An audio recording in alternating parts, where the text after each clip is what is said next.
comes the money. Here we go. Money talk. Here comes the money. Money, money, money. Dollar, dollar. Dollar, dollar. Ching, ching, bling, bling. Cut the chatter. You ain't talking money, then your talking don't matter. Ching, ching, bling, bling. Bonjour à tous et à toutes et bienvenue à cette deuxième capsule vidéo portant sur la thématique des impôts. Dans cette deuxième capsule, nous allons nous intéresser à un concept qui est très fortement relié à l'imposition, soit la fraude fiscale. Nous allons donc nous poser la question, qu'est-ce que la fraude fiscale? Donc, nous allons essayer ensemble de définir ce qu'est la fraude fiscale. Donc, commençons. Qu'est-ce que c'est la fraude fiscale? Bien, la fraude fiscale est un moyen illégal qu'une personne utilise pour éviter de payer partiellement ou en totalité ses taxes et ses impôts.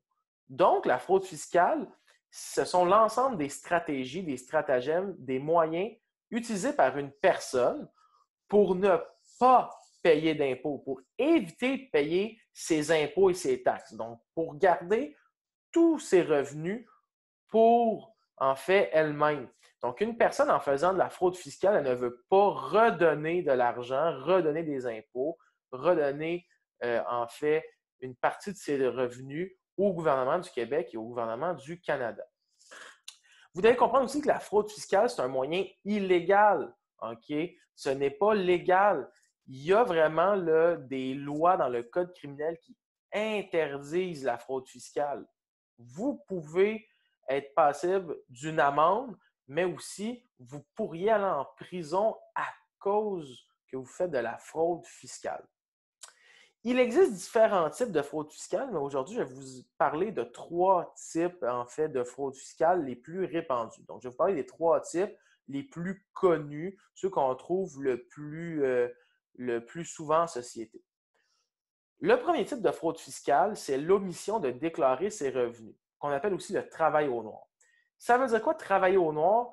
Bien, ça veut dire que, par exemple, si vous êtes un travailleur et que vous travaillez dans une entreprise qui vend des cellulaires, donc vous travaillez dans un magasin qui vend des cellulaires. Travailler au noir, ça veut dire être payé en dessous de la table. Donc, vous êtes payé en argent comptant.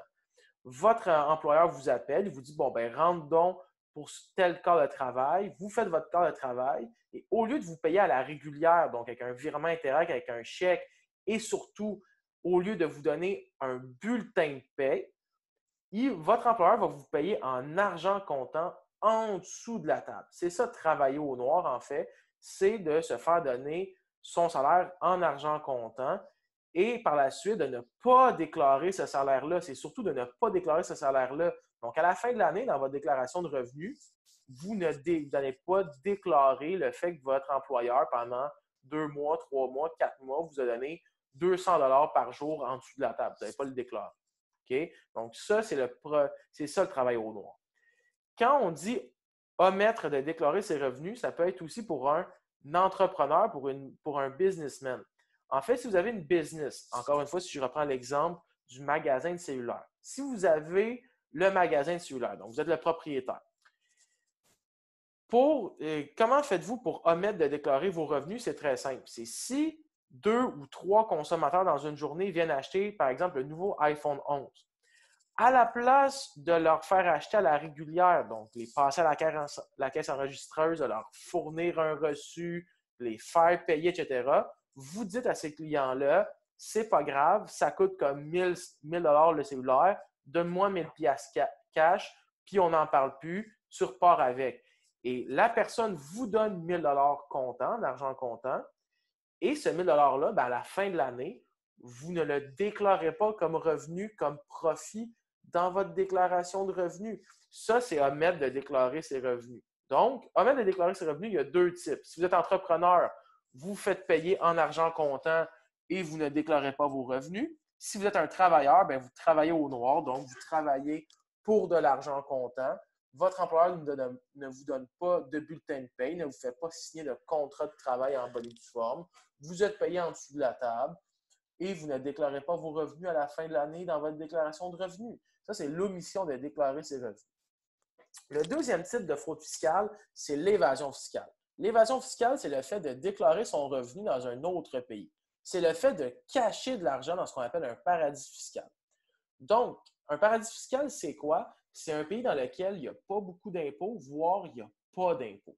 On parle de pays comme la Suisse, les îles Caïmans, les Bahamas, la Principauté de Monaco, etc. Donc, si vous faites de l'évasion fiscale, par exemple, je reprends mon exemple, vous êtes le propriétaire d'un magasin qui vend des cellulaires. Vous avez fait un chiffre d'affaires d'1 million de dollars, mais vous vous dites, je n'ai pas le goût de payer 1 million de dollars en impôts cette année. Ce que vous allez faire, c'est que vous allez dire, bon, ben OK, je prends mon million de dollars, je le scinde en 2 ou en 3. Par exemple, en 2. Je prends 500 000 de ce 1 million de dollars-là et je vais le cacher, je vais le déposer dans un compte de banque en Suisse, par exemple, où on ne paye pas d'impôts.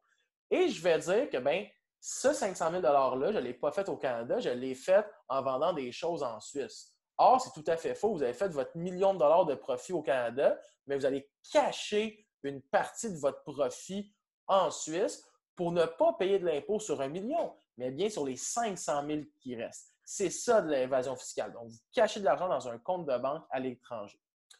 Le troisième type de fraude fiscale, c'est l'omission de percevoir les taxes. C'est quoi ça, l'omission de percevoir les taxes? C'est si, encore une fois, vous avez une entreprise, par exemple une entreprise de cellulaire, et qu'un client vous achète un iPhone 11 à 1 000 $. Mais sur les 1 000 $, il y a 15 % de taxes qui s'appliquent. Donc, il y aurait à peu près 150 $ qui s'ajouteraient aux 1 000 $ de vente. OK? Donc, ça coûterait au client 1 150 $. Mais, un matin, vous dites à un client qui s'achète un iPhone 11, donne-moi 1 000 $ en argent comptant, donne-moi 1 000 $ en dessous de la table, en argent comptant, et je ne te fais pas payer des taxes. Donc, ce que vous faites, c'est que vous échangez quelque chose sans payer des taxes. En fait, omettre de payer des taxes, là, Amazon, Kijiji, Netflix, ils font beaucoup ça, omettre de déclarer des taxes. Sur votre compte Netflix, vous ne payez pas de taxes, mais techniquement, Netflix est dans l'illégalité, elle fait de la fraude fiscale. Parce que sur votre abonnement de 12 $ par mois, il n'y a pas de taxes qui s'appliquent. Il n'applique pas les taxes. Netflix devrait appliquer les taxes de vente, la TPS et la TVQ, mais elle ne le fait pas. Mais ça, c'est omettre de percevoir les taxes. C'est vous dites, je vais vendre un produit ou un service à tel prix, puis je vais demander au client de me le donner en argent comptant ou de me le donner d'une autre façon, puis je ne vais pas déclarer des taxes, je ne vais pas rembourser des taxes au gouvernement, je ne vais pas rembourser la TPS et la TVQ. Donc ça, c'est les 3 types de fraude fiscale les plus répandus. On omet de déclarer ses revenus, donc on travaille au noir, on se paye en dessous de la table ou on ne déclare pas tous ses revenus quand on a une entreprise. On fait de l'évasion fiscale, donc on cache une partie de ses revenus dans un autre pays, ou on omet de percevoir les taxes. Donc, vous avez une entreprise, vous faites payer le produit, par exemple, 1 000 $, puis vous ne récoltez pas les 150 $ de TPS et de TVQ qui sont applicables. Donc, ça, ce sont les 3 principaux types de fraude fiscale. Mais la fraude fiscale, ça a plusieurs conséquences, OK, qui sont quand même assez tristes pour la majorité d'entre nous, pour la société. Je vais vous en parler de 3 conséquences. La première conséquence, c'est en fait un état appauvri. En fait, vous devez comprendre que dans tous les types de fraude fiscale, peu importe c'est quoi, est-ce que c'est omettre de percevoir des taxes, est-ce que c'est l'évasion fiscale, peu importe, quand vous ne déclarez pas vos revenus, quand vous ne payez pas d'impôts au gouvernement, bien, vous empêchez le gouvernement d'avoir des revenus, donc de payer des services publics. Par exemple, OK, l'éducation gratuite, par exemple, les soins hospitaliers gratuits. Comment le gouvernement a fait pour payer ces services-là? Bien, il utilise l'argent de vos taxes et de vos impôts. Mais si vous n'en donnez pas, si vous n'en versez pas de taxes et d'impôts au gouvernement, comment le gouvernement va faire pour payer ces choses-là? Ça va être impossible. L'image ici, la caricature, illustre très bien ça, un État appauvri. Le monsieur paye toujours en dessous de la table, en argent comptant, sans facture, rien. Puis après ça, il se surprend que l'aide aux devoirs de sa fille est coupée, qui est un service gratuit, public gratuit. Bien, c'est ça, une des conséquences de la fraude fiscale, c'est bien, l'État, il va lui manquer de l'argent pour payer des services publics comme les soins hospitaliers et l'éducation. En fait, on dit qu'en 2015, il manquait 3,8 milliards de dollars dans les coffres, dans le budget du gouvernement du Québec, parce que 3,8 milliards de dollars étaient en fait attribuables à la fraude fiscale. C'est beaucoup d'argent. La deuxième conséquence de la fraude fiscale, ça touche surtout pour ceux qui font de l'omission de déclarer ses revenus. Ceux qui travaillent au noir, ceux qui sont payés ou qui se font payer en dessous de la table, en fait. Quand vous ne déclarez pas vos revenus à l'État, quand vous n'avez pas un bulletin de paye, quand votre employeur ne vous donne pas un bulletin de paye et vous paye en argent comptant en dessous de la table, vous ne cotisez pas à différents régimes, à différents programmes sociaux comme l'assurance-emploi, le RQAP, le RRQ, donc plein de déductions qu'on a vues la semaine passée dans le cours sur le bulletin de paye. Mais en ne cotisant pas à ces programmes sociaux-là, ce qui arrive, c'est si vous en avez besoin de ces programmes sociaux-là, par exemple, vous perdez votre job, votre employeur vous dit, bon, ben, je te libère, je te congédie, vous perdez votre emploi, mais vous n'avez jamais cotisé à l'assurance-emploi dans la dernière année ou dans les derniers 2 ans, bien, le gouvernement ne va pas vous en donner. Si vous avez un enfant et vous voulez prendre un congé parental, puis vous voulez avoir de l'argent pour votre congé parental, être payé durant votre congé parental, vous n'allez pas en avoir le droit. Pourquoi? Parce que vous n'avez jamais cotisé au RQAP. Vous avez travaillé en dessous de la table, vous êtes fait payer en argent comptant, vous n'avez jamais déclaré vos revenus. Donc, il y a une autre conséquence, c'est que vous n'avez aucune protection pour il n'y a aucune protection pour les travailleurs qui travaillent au noir, donc qui sont payés en dessous de la table. La troisième et dernière conséquence, c'est qu'il n'y a aucune protection pour les consommateurs. Donc, les consommateurs qui consomment consciemment ou non des produits sans que la transaction soit enregistrée ne sont pas protégés par aucune garantie et ne peuvent pas faire valoir leurs droits en cas de litige. Ce que ça dit, ça, c'est que si vous faites affaire avec une personne qui fait de la fraude fiscale, par exemple, vous êtes un des clients du magasin de cellulaire, puis vous payez votre iPhone 11 en dessous de la table. Vous n'avez pas reçu de facture parce que vous avez payé en dessous de la table en argent comptant. Okay? On ne vous a pas émis de facture, là. Vous n'avez pas payé de TPS, TVQ, vous n'avez pas payé de taxes, il n'y a pas eu de facture, rien. Vous arrivez chez vous, le iPhone 11 ne fonctionne pas. C'est quoi votre recours contre le commerçant, contre le magasin? Il n'y en a pas, vous n'avez pas de facture, vous n'avez pas de preuve d'achat.